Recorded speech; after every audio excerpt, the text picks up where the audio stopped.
1년 사시사철이 다 좋은데 올해 따라서 봄이 더 좋은 것 같습니다. 생명이 막 올라올 때 그 싹들이 트기 시작하고 참 좋은 것 같습니다. 이때 시작되면 이제 꽃들도 피고 우리 시즈널 알러지 하는 것만 없었다면 제일 좋은 것 같습니다. 우리 하나님께서 불쌍한 저에게도 긍휼을 베푸셔서 안 겪게 하실 줄 믿습니다. 여러분에게도 그런 복이 있기를 바랍니다. 어떤 나무를 보니까 생명의 소식이 별로 없어 보이고 잎이 나오지 않는데 꽃부터 피는 나무들이 있더라고요. 봄에 나오는 꽃들이 되게 그런 꽃들인데, 그렇죠? 보면 우리 저희 뒷마당에 심은 것이 아니고 그냥 이리저리 밀려 나가다가 그냥 언덕에 그냥 하나 서 있는 그 개복숭아라 그러죠? 따먹을수록 조그만 복숭아 있는 복사꽃이 핍니다. 근데 먹지도 못하거든요, 사실. 먹지도 못하고 약에나 쓸까 모르겠습니다만은 언덕에 혼자 서 있는 그냥 혼자 겨우겨우 살아남은 그 개복숭아 한 그루가 꽃을 얼마나 소담하게 피우는지 잎도 안 나갔고 죽은 것 같이 바짝 마르게 생겼었는데 꽃을 확 피워내니까 생명의 신비가 느껴지는 정말 그 참 감사한 그런 것을 느끼게 됩니다. 우리 하나님께서 죽은 자도 살리시고 생명을 살리신 하나님의 역사가 늘 주변에 있는 줄 믿습니다. 우리 지난주 요나 말씀을 나눴습니다. 요나는 하나님 말씀 불순종해갖고 거의 죽은 자가 되었습니다. 거의 죽은 자죠. 그래서 이제 물속에 강물에 바닷물에 던지라 그래서 던지면 받아들이니까 그대로 놓으면 죽는 거죠. 요나의 마지막입니다. 자살한 거나 마찬가지입니다. 그런데 하나님께서 긍휼하신 뜻을 따라서 물고기로 그를 잡아먹게 하셨다. 그래서 물고기 뱃속에서 3일간을 살아셨다 얘기합니다. 그런데 그 뱃속 안이 얼마나 캄캄하고 얼마나 뜨겁고 얼마나 힘들었던지 요나 2장에 보면은 하나님께 또 죽자사자 기도를 합니다. 죽기를 각오하고 물에 뛰어들 때는 언제고 이제 사람이 실제로 그 현실에 들어가고 나니까 이제 엄청나게 간절한 기도를 드리게 됩니다. 그래서 내가 하나님께 불순종해서 하나님의 정말 면전에서 쫓겨났을지라도 하나님 저를 살려주십시오 하고 매달리게 됩니다. 그리고 하나님 저는 하나님을 감사하고 찬양하게 해 주십소서, 회복해 주실 것을 간절히 기도하게 됩니다. 우리 요나서 2장에서 그런 간절한 기도의 결과에 하나님께서 응답하셔서 요나를 물고 있는 물고기가 해변 위로 가서 요나를 토해내게 하셨다. 기가 막힌 일이죠. 우리 지난주에도 말씀을 나눴습니다만은 실제 고래 속에 들어갔다 살아남은 사람들도 있다. 그래서 어쩔 때는 고래 속에 포경선을 타고 갔다 살아남았는데 급하게 배를 갈라서 사람을 구출하고 보니까 까무러쳤더라. 왜 그러냐면 그 안에가 뜨거워서 그랬다. 아마 사람처럼 고래 안에 뱃속에도 상당히 열기가 있는 모양입니다.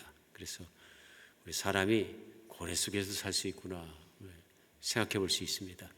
오늘 하나님께서 요나를 살려내셔서 그냥 살려내신 것뿐만 아니라 살려주신 게 구원이죠.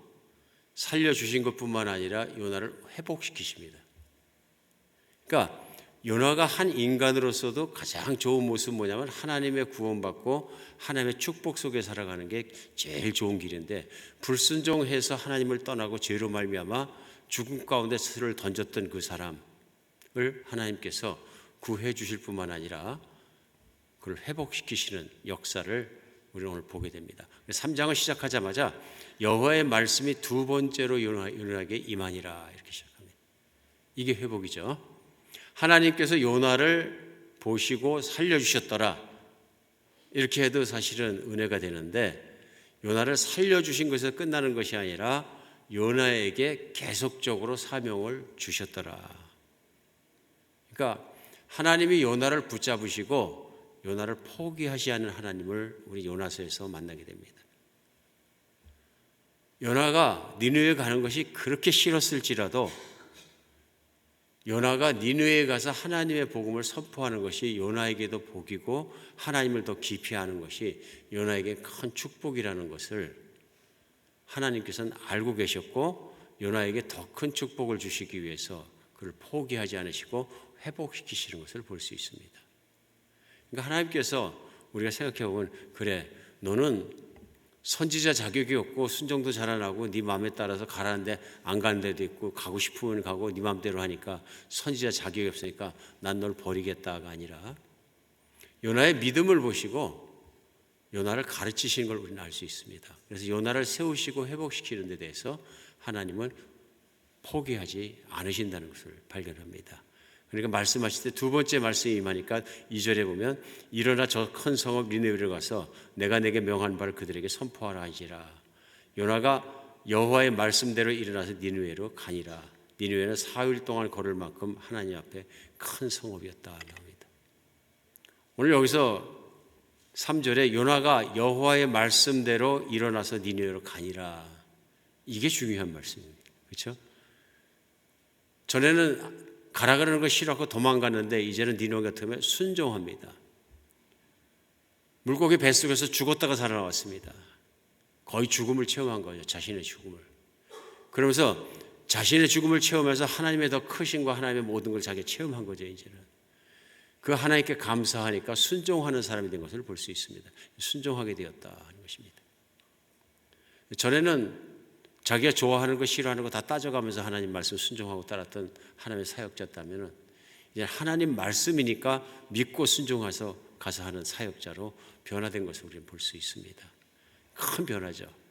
오늘 3절 한 절 앞부분에만 요나가 하나님 말씀대로 일어나 니느웨로 가니라 하고 나왔지만은 사실 요나에게는 큰 변화가 있었던 것을 우리가 알 수 있습니다. 오늘 그렇게 요나가 순종해서 니느웨 성읍에 가서 선포하는데 하루 동안 다니면서 40일이 지나면 니느웨가 무너지리라 선포합니다. 그러니까 일어난 일이 아니죠. 근데 지금부터 시작해서 40일이 지나면은 여러분이 회개하지 않으면 니느웨가 멸망할 것이다, 무너질 것이다 하고 오늘 선포하고 다니는 것을 볼 수 있습니다.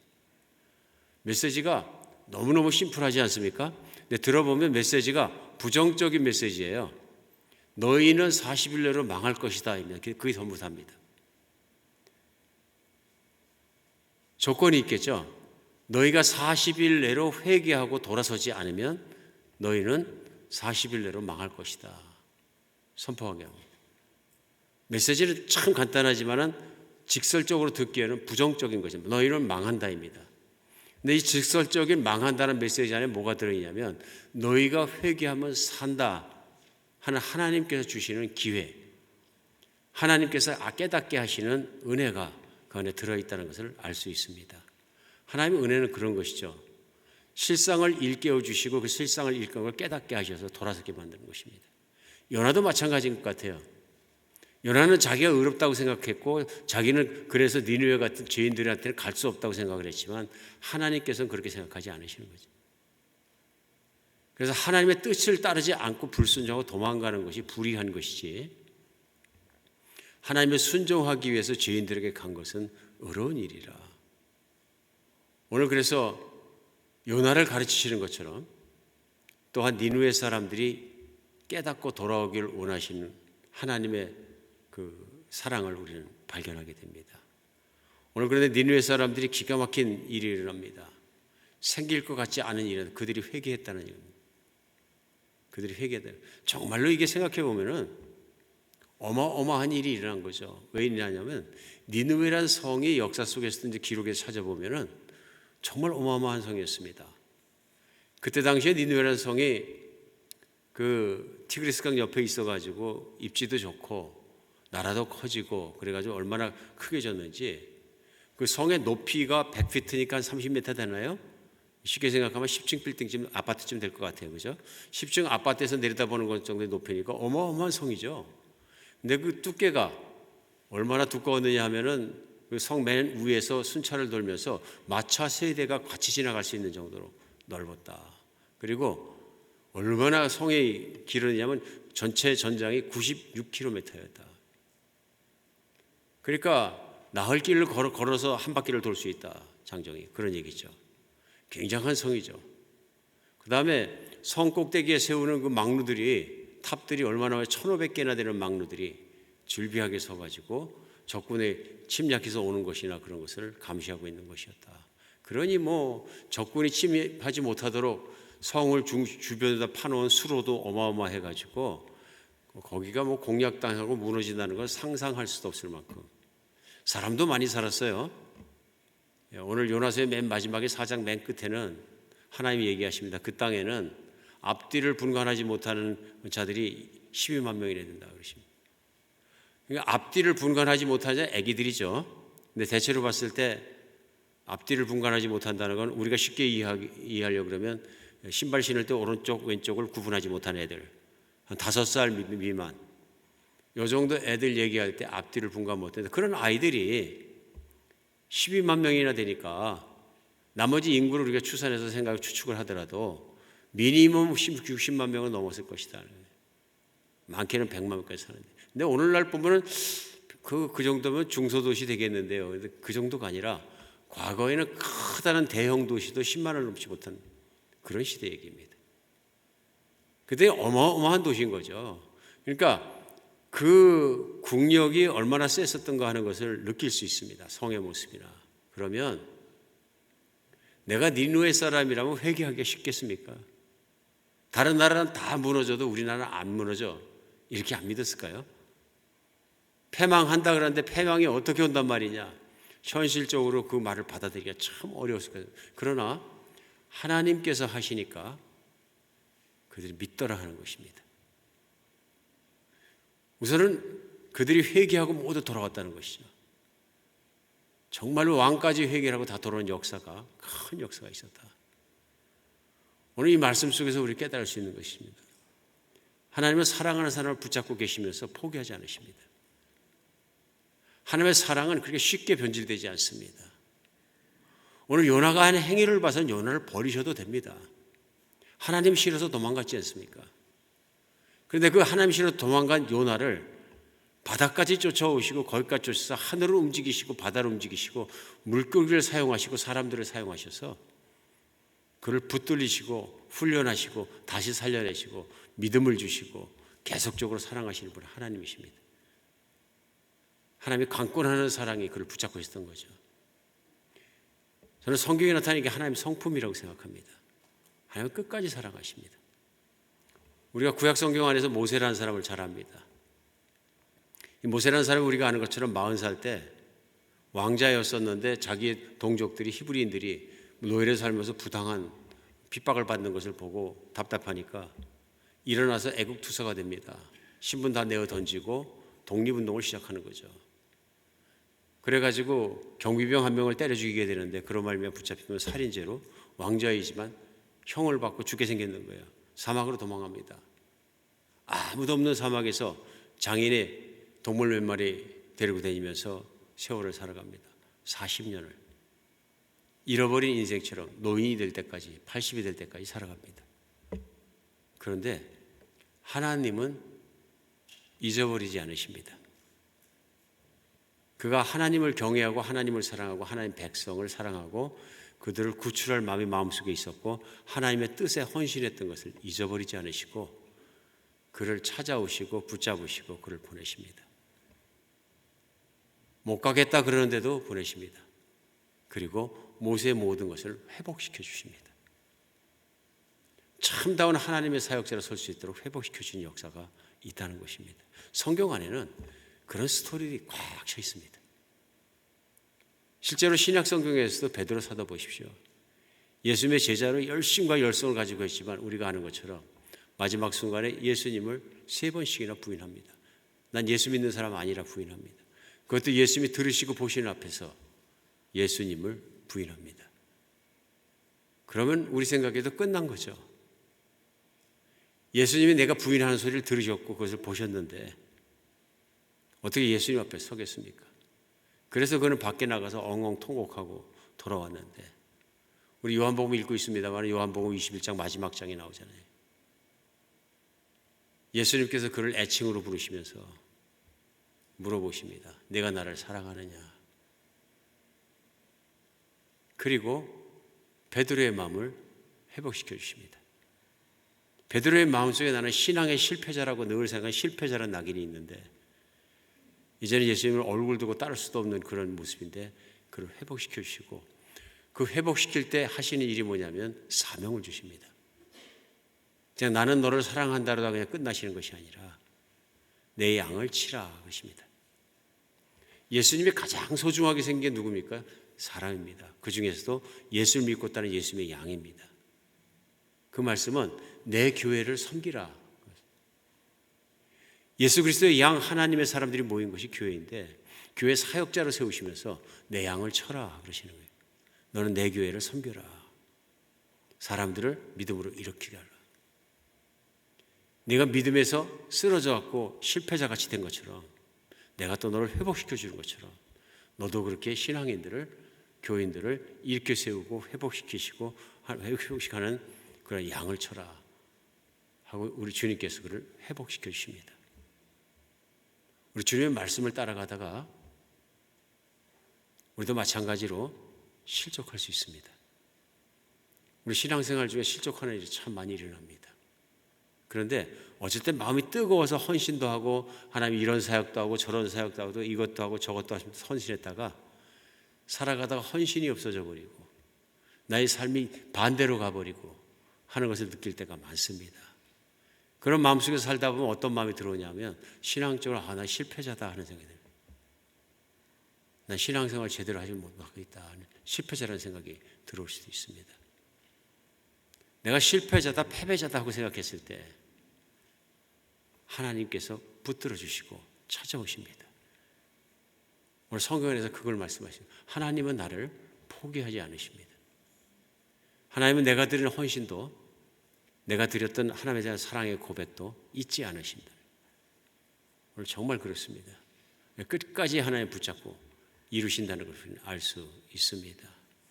마귀는 신앙생활하는 우리에게 와서 첫 번째 유혹하는 게 뭐냐면 죄 져도 괜찮아. 작은 죄 정도는 얼마든지 질 수 있어. 뭐 그 정도 죄 가지고 그러냐. 이런 식으로 우리를 유혹합니다. 그런데 일단 작은 죄도 짓고 나면 마귀는 태도가 돌변합니다. 너 같은 자는 하나님이 사랑하지 않으셔. 정죄감을 바로 집어넣습니다. 그래서 결국은 하나님 앞에 얼굴을 잘 들지 못하는 하나님이 멀게 느껴지는 하나님의 관계를 뚝 띄워버리는 관계로 확 밀어버립니다. 마귀가 하는 상투적인 수법인 거죠. 정죄에 빠지게 하고 그런 말미암아서 하나님의 능력을 체험하지 못하게 합니다. 그때부터는 내가 패배자나 내가 실패자라는 의식을 가지고 신앙생활도 하다 보면 신앙생활이 재미도 없고 힘도 없고 하나님의 능력을 체험할 수 없는 것이 내 믿음이 약해지기 때문에 그렇습니다. 하나님은 우리를 세우시는 하나님이십니다. 끝까지 붙들어 주시고 일으키시는 하나님이십니다. 요나를 회복시키는데 요나에게 사명을 회복시키지 않으면 요나는 정말 무명이고 쓸모없는 인간이 됩니다. 근데 하나님의 역사에 하나님의 사역에 그를 끝끝내 붙들어 주시고 사용하시는 것을 볼 수 있습니다. 오늘 하나님은 이렇게 회복시키시는 하나님, 끝까지 포기하시는 하나님을 우리가 의지하고 하나님을 바라보고 살아야 합니다. 만약에 내가 환경이 어려워서 하나님 또 멀어졌다면 요나같이 정말로 힘든 환경, 물고기 뱃속에서 일어났던 것처럼 내가 여기서 하나님을 바라보고 하나님께 부르시면 하나님 나를 회복시켜 주실 것입니다. 오늘 두 번째 느낄 수 있는 건 뭐냐면 우리는 하나님의 능력을 알고 하나님을 신뢰해야 합니다. 하나님을 신뢰하는 것이 얼마나 큰 역사를 불러오는가 하는 것을 요나서는 말씀해 주고 있습니다. 오늘 이 모든 기적이 니느웨에 있는 사람이 모두 회개하는 일이 왜 일어나는 겁니까? 이유는 한 가지입니다. 요나가 가서 선포했기 때문입니다.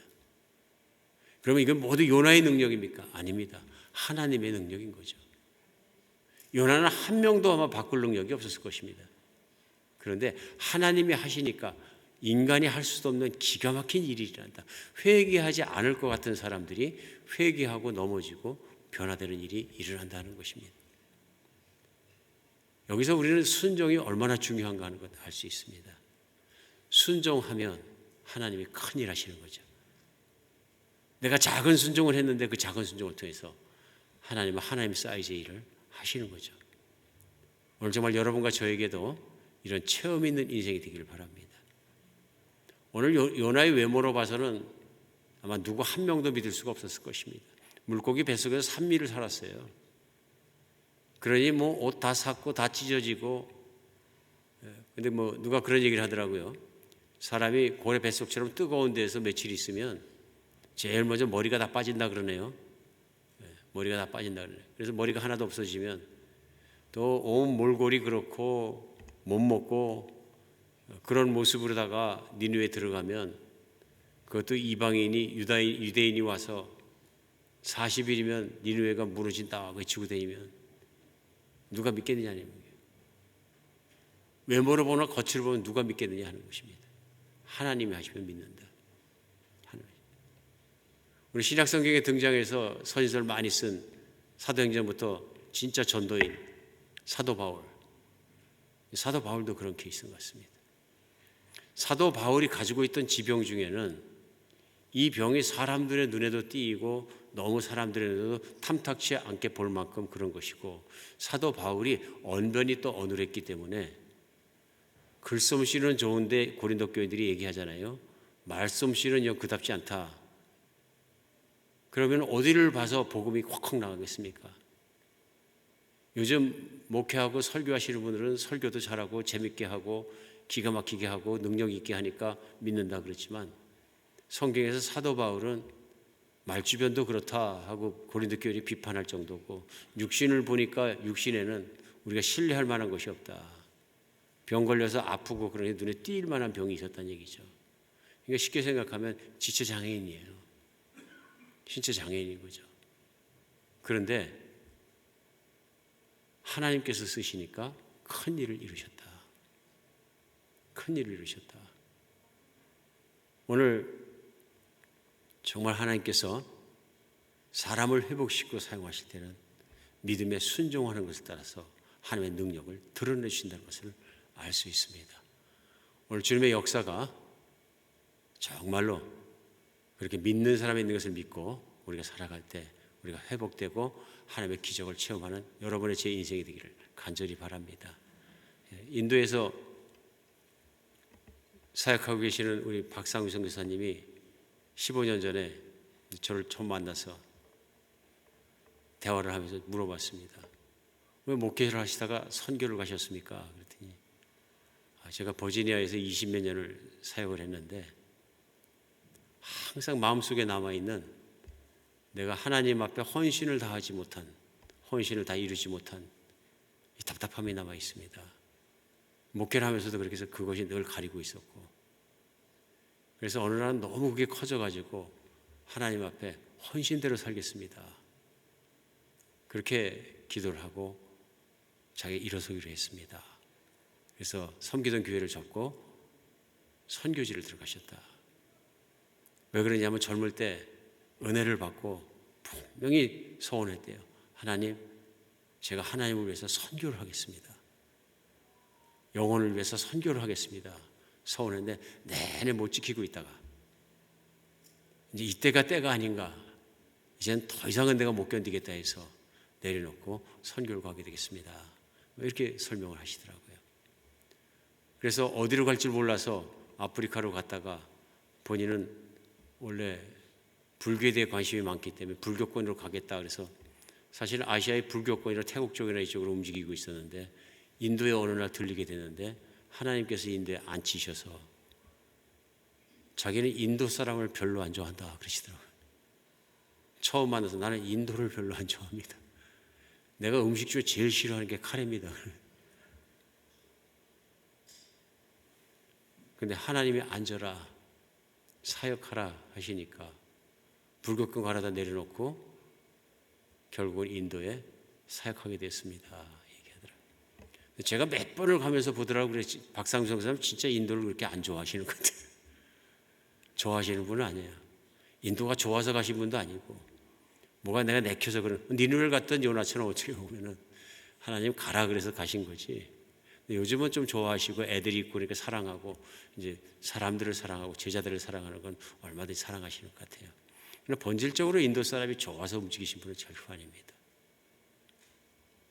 하나님께서 서원했던 것을 하나님도 잊지 않고 기억하고 계신 거죠.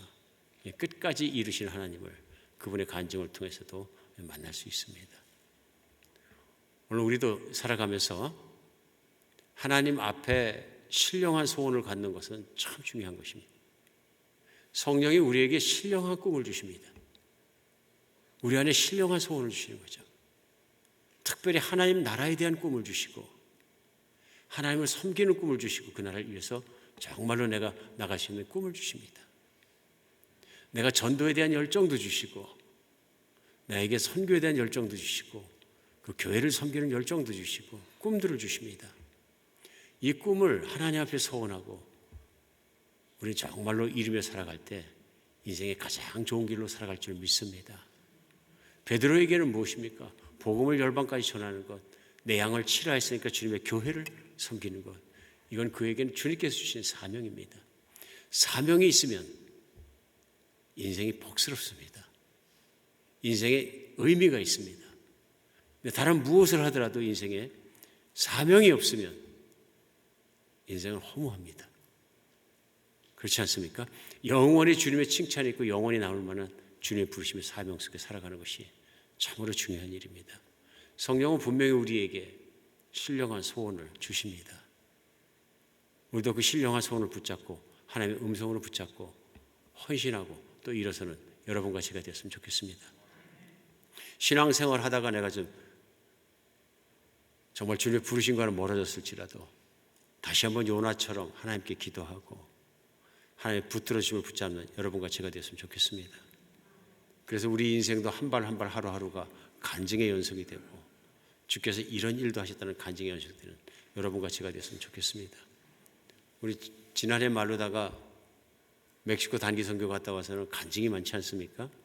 나 이것도 하고 싶고 저것도 매번 그런 걸 느껴요. 같이 일어서고 같이 하나님의 뜻을 따라서 전도도 하고 선교도 하고 사역을 하다 보면 간증이 있습니다. 미국 내 선교도 같이 나가보면 항상 들어온 게 뭐냐? 간증이 있는 거예요. 내가 이런 일도 하고 저런 일도 하고 하나님이 하셨다. 하나님이 사람도 구하시고 이런 일도 하셨다. 근데 나가지 않으면, 순종하지 않으면, 내가 뜻을 세우지 않으면 없는 것이죠. 우리는 주님 안에서 사명을 가지고 살아가는 여러분과 제가 되었으면 좋겠습니다. 기도하겠습니다. 하나님, 오늘 이 시간 이 땅 가운데 한비전 교회를 우리가 섬기게 하시는 하나님, 주님의 뜻과 목적이 있음으로 세우시고 모든 것을 이루실 줄 믿습니다. 하나님, 하나님의 은혜가 우리를 놓지 않으시고 끝까지 붙들고 계심을 요나서를 통해서 다시 한번 깨닫습니다. 때때로 저희가 비뚤어졌을지라도 멀어졌을지라도 주님의 붙들어 주심으로 말미암아 저희가 회복되게 하여 주시옵소서. 우리 주 예수 그리스도 이름으로 기도합니다.